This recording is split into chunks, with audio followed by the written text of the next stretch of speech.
इसीलिए मैं ज़्यादा बात नहीं बोलूँगा।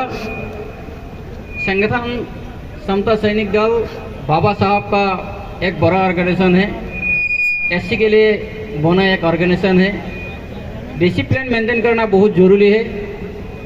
वो संगठन में डिसिप्लिन नहीं होगा तो अच्छा से संगठन नहीं चलेगा। समता सैनिक दल के इस शताब्दी समारोह में मंच पर उपस्थित हमारे राष्ट्रीय सचेतक AR जोशी साहब, राष्ट्रीय मुख्य संरक्षक श्रद्धेय उमेश सिंह जी गौतम साहब, संरक्षक NP निशांत साहब और हमारे राष्ट्रीय अध्यक्ष अशोक सागर जी एवं समस्त मंच पे विराजमान हमारे समता सैनिक दल के सीनियर कमांडर्स, पूर्व के राष्ट्रीय अध्यक्ष, प्रदेशों से आए हुए अध्यक्ष, संपूर्ण राष्ट्रीय कार्यकारिणी, सभी जिलों से, भारतवर्ष से आए हुए जिला कमांडर्स, एरिया कमांडर्स, सभी को मेरा धर्मपाल बोध का क्रांतिकारी जय भीम, जय भारत। साथियों, मैं आपको इस अवसर पे दो बातों का आह्वान करते हुए अपनी बात को खत्म करूंगा, क्योंकि समय बहुत ज्यादा हो गया है, गर्मी बहुत ज्यादा है। समता सैनिक दल के सबसे बड़े राष्ट्रीय कमांडर कभी हुआ करते थे तो हमारे परम पूज्य बाबा साहब डॉक्टर BR अम्बेडकर जी हुआ करते थे। तो कहा है एक शायर ने कि समता सैनिक दल के संघर्ष में बाबा साहब मानवता की पहचान हो गए और इसीलिए आज सारे जग में जय भीम के गुणगान हो गए और धर्म जाति के तोड़ के बंदर करुणा और दयावान हो गए, दलित पिछड़े माइनर व नारी के उत्थान हो गए।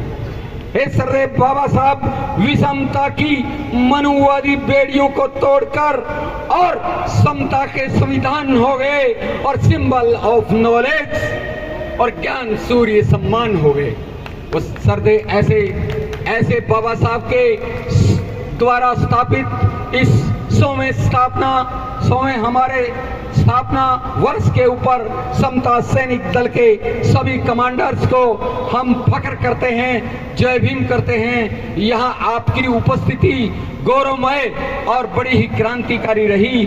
मैं अपनी बात को एक छोटी सी बात कह करके समाप्त करूंगा और वो ये बात है साथियों कि बाबा साहब की जो विधान संसद के सामने जो बाबा साहब की ऐसे इशारा करते हुए जो प्रतिमा थी, वो मनुवादी दुश्मनों ने वहां से हटा दी है और उसको लगाने के लिए सबसे ज्यादा ताकत यदि किसी ने लगाई है तो वो समता सैनिक दल ने लगाई है। समता सैनिक दल ने 9 तारीख को 8 तारीख को जो सम्मेलन किया, उससे पूरे भारत में ये संदेश गया कि अपने पिता की अर्थी को संभालता है या उसकी वैसियत को संभालता है तो उसके बेटे ही संभालते हैं और समता सैनिक दल ही वो लायक बेटे हैं बाबा साहब के कि उन्होंने प्रतिमा को वापस वहीं लगाने के लिए इतना बड़ा जन आंदोलन किया। सैकड़ों संगठनों ने वहां पर हमारा साथ दिया और इसी के साथ में हम अपनी बात को खत्म करते हैं। जय भीम, जय